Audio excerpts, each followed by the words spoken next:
Friends, இது drawing பேசிக்ஸோட part 2 video. Part 1 video வந்து நான் ஆல்ரெடி போட்டிருக்கேன் என்னோட சேனலில். உங்களுக்கு டிராயிங் பற்றி ஒன்றுமே தெரியல அப்படின்னாக்கா அந்த வீடியோ வந்து செக் பண்ணி பாருங்கள். டிராயிங் பற்றி ஒரு சில விஷயங்கள் உங்களுக்கு தெரிய வரும். இந்த பார்ட் 2ல் அந்த கோல்டு ஃபிஷ்ஷை தான் எக்ஸாம்பிளாக வச்சு உங்களுக்கு பேசிக்ஸை வந்து நான் சொல்லித் தரப்போகிறேன். ஸோ மறக்காமல் அந்த வீடியோவை ஃபுல்லாக பாருங்கள். உங்களுக்கு ஒரு சில விஷயங்கள் நல்லாவே தெரிய வரும். நம்ம சேனலுக்கு யாராவது புதுசாக வந்திருந்தீங்கன்னா மறக்காமல் நம்மளோட சேனலை சப்ஸ்கிரைப் பண்ணி வச்சுக்கோங்க. இந்த மாதிரி டிராயிங் டியூட்டோரியல் வீடியோஸ்லாம் மிஸ் பண்ணாமல் பார்க்கலாம். So let's get start the video. Okay friends, இன்றைக்கி நம்ம ஷேப்ஸை யூஸ் பண்ணி எப்படி டிராயிங் வரைகிறது, அது போக வந்து ஒரு அவுட்லைன் வரையும் போது நம்ம என்னென்னலாம் பண்ணணும், ஒரு சில சின்ன சின்ன பேசிக் விஷயங்கள்லாம் இருக்கும் இல்லையா. ஸோ அப்படி இருக்கக்கூடிய பேசிக் விஷயம் தான் வந்து பார்த்திங்கன்னா இந்த வீடியோவில் வந்து நான் சொல்ல போகிறேன். இந்த பேசிக் விஷயங்கள்லாம் உங்களுக்கு தெரிஞ்சால் தான் வந்து ஒரு ஆர்ட்டை நீங்கள் வந்து ஒரு டிராயிங் அவுட்லைனே க்ளீனாக போட முடியும். சரி, நம்ம டிராயிங்குள்ளார போகலாம். இப்போ வந்து ஒரு உருளைக்கிழங்கு சைஸில் வந்து ஒரு ரவுண்டு வந்து போட்டுட்ருக்கேன். இதுக்கு பேர் என்னது, ஓவியல் ஷேப் அப்படின்னு சொல்லிட்டு சொல்லலாம். நான் வந்து ஸ்டார்டிங்கில் சொல்லியிருப்பேன் இல்லையா, ஒரு நம்ம ஷேப்ஸை வச்சு தான் வந்து பார்த்திங்கன்னா ஒரு டிராயிங் வந்து நம்ம வரைய போகிறோம்னு சொல்லிட்டு.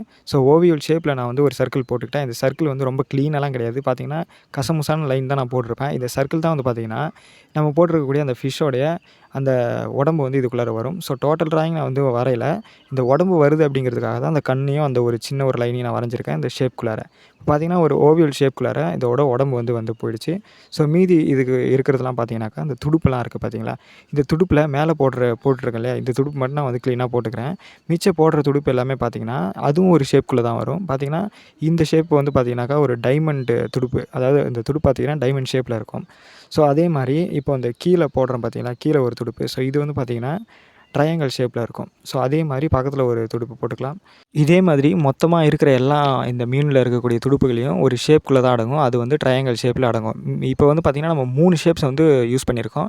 ஒன்று இந்த உருளைக்கிழங்கு ஓவியல் ஷேப் இருக்கு இல்லையா, அது யூஸ் பண்ணியிருக்கோம். சின்ன சர்க்கிளில் நம்மளுடைய மீனோட கண் வரைஞ்சிருக்கோம். அப்புறம் ட்ரையாங்கிள் ஷேப்ஸ்லாம் வச்சு அதோடைய ரெக்கைகளெல்லாம் நம்ம வந்து வரைஞ்சிருக்கோம். ஸோ இந்த அவுட்லைன் வந்து ஒரு ரஃப் டயக்ராம் நம்ம எடுத்துக்கலாம். ஒன்றும் கிளியர் அவுட்லைன்லாம் ஒன்றும் கிடையாது. ஸோ இப்போ வந்து நம்ம இதை வந்து எரேஸ் பண்ணலாம். நான் நீடபிள் எரேசர் வச்சிருக்கிறதுனால லைட் பண்ணுறேங்கிற பேரில் லைட் பண்ணிகிட்ருக்கேன். ஆனால் பிகினர்ஸ் எல்லாருமே பார்த்திங்கன்னா நிறைய பேர் இதை வச்சுருக்க மாட்டாங்க. நார்மல் எரேசரை வச்சு நீங்கள் வந்து நல்லா எரேஸ் பண்ணி வச்சுக்கலாம். ஸோ இந்த அவுட்லைன்லாம் வந்து பார்த்திங்கனாக்கா ஒன்றும் பர்ஃபெக்ட் அவுட்லைன்லாம் கிடையவே கிடையாது. ஜஸ்ட் நம்ம ஷேப்ஸை வந்து வச்சு நம்ம எப்படி வரைய போகிறோம் அப்படிங்கிறத பற்றி தான் இந்த கான்செப்ட் இருக்க போகுது. இப்போது நான் வந்து ஒரு டார்க்கரான பென்சில் எடுத்து யூஸ் பண்ணுறேன். முன்னாடி யூஸ் பண்ணதும் இதே பென்சில் தான். நான் உங்களுக்கு வந்து பார்த்திங்கன்னா அப்சரா பென்சில் சஜஸ்ட் பண்ணுறேன். நான் என்னோடய வீடியோவில் உங்களுக்கு சொல்லி தரணுங்கிறதுக்காக க்ளீனாக தெரியணும் அந்த அவுட்லைன் டார்க்காக அப்படிங்கிறதுக்காக இந்த பென்சில் நான் வந்து யூஸ் பண்ணியிருக்கேன். நீங்களும் இதே பென்சில் யூஸ் பண்ண வேண்டிய அவசியம்லாம் கிடையாது. இப்போ நம்ம ஆல்ரெடி போட்டிருந்த அந்த அவுட்லைன் இருக்குது பார்த்திங்களா, அந்த ரஃப் டயக்ராம். ஸோ அதிலேருந்து ரெஃபரன்ஸ் பிக்சரை கொஞ்சம் கவனமாக நம்ம பார்த்துக்கிட்டு இப்போ நமக்கு பேசிக்கான ஒரு ரஃப் டயக்ராம் கிடச்சிருச்சு அப்படின்னாக்கா மீதி வந்து இப்போ நம்ம வந்து ஃபேர் டயக்ராம் வரையணும் இல்லையா, ஒரிஜினல் அவுட்லைன் வரையணும். ஸோ பென்சில் ஷார்ப்பாக இருக்கணும். அது போக நம்ம வரைஞ்சிருந்த அந்த ரஃப் டயக்ராமை வச்சு ரெஃபரன்ஸ் பிக்சரை நல்லா கவனமாக பார்த்துக்கிட்டு இருக்கக்கூடிய அந்த ஷேப்ஸ்லாம் நம்ம கரெக்டாக போட்டோம் அப்படின்னாலே வந்து நம்ம அவுட்லைன் போட்டுடலாம். ஸோ ஒரு சில விஷயங்களை வந்து கவனிச்சிக்க வேண்டியது தான். சின்ன சின்ன டீட்டெயில்ஸ்லாம் இருக்கும். இப்போ நான் உள்ளுக்குள்ளே போட்டுட்ருக்கிற லைன்ஸு, சின்ன சின்ன லைன்ஸ்லாம் இருக்குது பார்த்திங்களா. ஸோ அந்த மாதிரி லைன்ஸ்லாம் நம்ம வந்து கவனமாக பார்த்து போட்டுக்க வேண்டியது தான். இப்போ இந்த பின்னாடி ரெக்கை வரைகிறேன் அப்படின்னாக்கா அதோடைய வால் இருக்குது பாருங்கள், அந்த வால் பகுதிக்குள்ளார ஒரு சில சின்ன சின்ன லைன்ஸ் போடுறேன். அப்புறம் அந்த வாலுக்கு பின்னாடி ஒரு சில சின்ன சின்னதாக வந்து ஒரு ஜிக்ஸாகாக கிறுக்குன மாதிரி இருக்குது. ஸோ இது வந்து பார்த்திங்கன்னா ரஃப் டயக்ராம்லேருந்து கொஞ்சம் நல்லா கிடைச்ச ஒரு அவுட்லைன். இப்போ ஸ்டெப் 3ல் வந்து பார்த்திங்கன்னா அவுட்லைனுடைய டீட்டெயில்ஸ்னு நம்ம சொல்லலாம். இப்போது நான் எதுக்கு இந்த சின்னதாக ஒரு கோல்டு ஃபிஷ் எடுத்து நான் வந்து உங்களுக்கு சொல்லி கொடுத்துட்ருக்கேன் அப்படின்னா, எடுத்தவொடனே நீங்கள் எல்லாமே வந்து பார்த்திங்கன்னா ஒரு கண் வரைகிறது, மூக்கு வரைகிறது, ஃபேஸ் வரைகிறதுன்னு போயிடுறீங்க.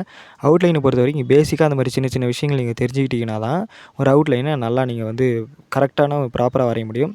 டீட்டெயில்ஸ் அப்படின்னா வேறு ஒன்றும் கிடையாது. நம்மளுடைய அவுட்லைனில் இருக்கக்கூடிய சின்ன சின்ன லைன்ஸு, அப்புறம் வந்து பார்த்திங்கன்னா ஒரு சில விஷயங்கள்லாம் நம்ம ஆட் பண்ணணும், ரியலிஸ்டிக்காக தெரியணும் அப்படின்னாக்கா. ஸோ அதுக்கு பேர் தான் டீட்டெயில்ஸ்னு சொல்லுவாங்க. இந்த மீனோடைய செதில்கள்லாம் நான் வரைஞ்சிட்டு இருக்கிறேன் பார்த்திங்கன்னா தெரியும், இது டீட்டெயில்ஸு. அப்புறம் நம்ம வால் வரையும் போதே பார்த்திங்கன்னா தெரியும், அந்த ரெக்க வால்குள்ளார ஒரு சில சின்ன சின்ன லைன்ஸ்லாம் போட்டிருக்கோம். ஸோ அதுக்கு பேர்லாம் டீட்டெயில்ஸ். எல்லா ஒரு அவுட்லைனையும் நீங்கள் இந்த மாதிரி டீட்டெயில்ஸ் கவனிச்சிக்கோங்க.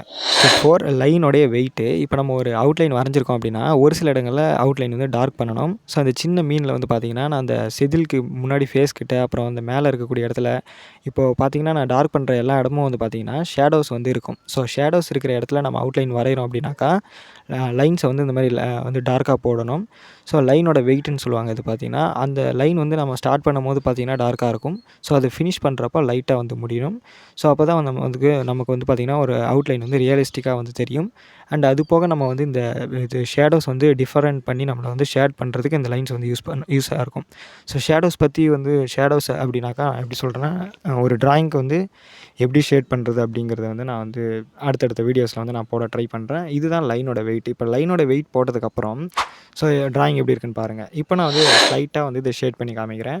ஜஸ்ட்டு நான் வந்து எந்த ஒரு பென்சிலை வச்சு ஷேட்லாம் பண்ணலை. பிளெண்டிங் ஸ்டம்ப் ஒரு சின்ன சைஸ் ஒன்று எடுத்துக்கிட்டு எல்லா இடத்துலையும் ஷேட் பண்ணலை. டார்க்கஸ்ட்டு லைன்ஸ்லாம் நம்ம போட்டோம் பார்த்தீங்களா? ஸோ அந்த இடங்கள்லலாம் கொஞ்சம் கொஞ்சம் ரியலிஸ்டிக்காக தெரியணுங்கிறதுக்காக சின்ன சின்ன ஷேடோஸ் வந்து நான் ஆட் பண்ணுறேன். ஸோ உங்ககிட்ட வந்து பிளெண்டிங் ஸ்டம்ப் இல்லைனா அந்த ஏர்பட்ஸ்லாம் இருக்கும் இல்லையா? ஏர்பட்ஸ்னால் நான் வந்து அந்த ஹெட்ஃபோனை சொல்லலை. ஸோ காது குடையிறதுக்கெல்லாம் நம்ம யூஸ் பண்ணோம் இல்லையா? அதை வச்சு நீங்கள் யூஸ் பண்ணுங்கள். ஒருவேளை நீங்கள் என்னது இது பேர் என்னது பிளெண்டிங் ஸ்டம்பா? பேசிகிட்டு இருக்கும்போது எல்லாம் மறந்து போயிடுது. இந்த ஸ்டம்ப் ஒரு வேளை உங்ககிட்ட இருந்துச்சு அப்படின்னா எப்படி யூஸ் பண்ணணும் ப்ராப்பரானு தெரியலனாக்கா என்னோடய சேனலில் இந்த வீடியோ டிஸ்கிரிப்ஷனில் நான் வந்து வீடியோ கொடுத்துருக்கேன். நீங்கள் போய் அதை வந்து செக் பண்ணி பாருங்கள். வாய் இன்றைக்கின்னு பார்த்து ரொம்ப குளருது கைஸ், என்னென்னு தெரியல. ரொம்ப நாள் ஆச்சு இல்லையா நம்ம பெரிய வீடியோலாம் போட்டு பேசி. ஸோ அதனால் கூட இருக்கலாம். ஸோ நம்மளோட சேனலை நம்ம ஃபாலோ பண்ணுறவங்களுக்கு தெரியும். ஸோ இப்போ வந்து ஓரளவுக்கு பேசிக்கான ஷேடிங் வந்து நான் கொடுத்து முடிச்சிட்டேன். ஸோ இது பார்த்திங்கன்னா இன்னும் ரியலிஸ்டிக்காக நம்ம மாற்றணும் அப்படின்னா இதோட சிதில்களில் கொஞ்சம் இப்படி நான் வந்து ஷேட் பண்ணிக்கிறேன். அந்த பிளெண்டிங் ஸ்டெப்பை போட்டு அழுத்திர போகிறீங்க, ரொம்ப மோசமாகிடும். இப்போ வந்து பார்த்திங்கன்னா இந்த மீன் வந்து அப்படியே தனியாக இருக்கிற மாதிரி இருக்கு இல்லையா? சும்மா அந்த வாட்டரில் போகிற மாதிரி இருக்கட்டும் அப்படின்னு சொல்லிட்டு பின்னாடி கொஞ்சமாக நம்ம வந்து ஷேட் பண்ணிக்கலாம். ஸோ யூஸ் பண்ணது என்னமோ ஒரே ஒரு பென்சில் தான். அண்ட் அவுட்லைனில் நீங்கள் லைன் வெயிட் தெரிஞ்சுக்கணும், டீட்டெயில்ஸ் தெரிஞ்சுக்கணும். ஒரு ஃபிஷ்ஷை வந்து இப்போ நான் வரைகிறப்போ எப்படி ஷேப் எடுத்து நான் வரைஞ்சினோ அதே மாதிரி எந்த ஒரு அவுட்லைனாக இருந்தாலும் நீங்கள் ஷேப்ஸ் எடுத்து தான் நீங்கள் வரைய முடியும். ஸோ டோட்டலாக ஃபைனலாக நம்மளோட அவுட்லைன் இது ட்ராயிங் வந்து முடிஞ்சு போயிடுச்சு. இந்த வீடியோ பிடிச்சிருந்துச்சுனாக்கா லைக் பண்ணுங்கள். இதே மாதிரி வீடியோஸ் வேணும்னா கமெண்ட் பண்ணுங்கள். அடுத்த ஒரு வீடியோவில் மீட் பண்ணுவோம். பாய்.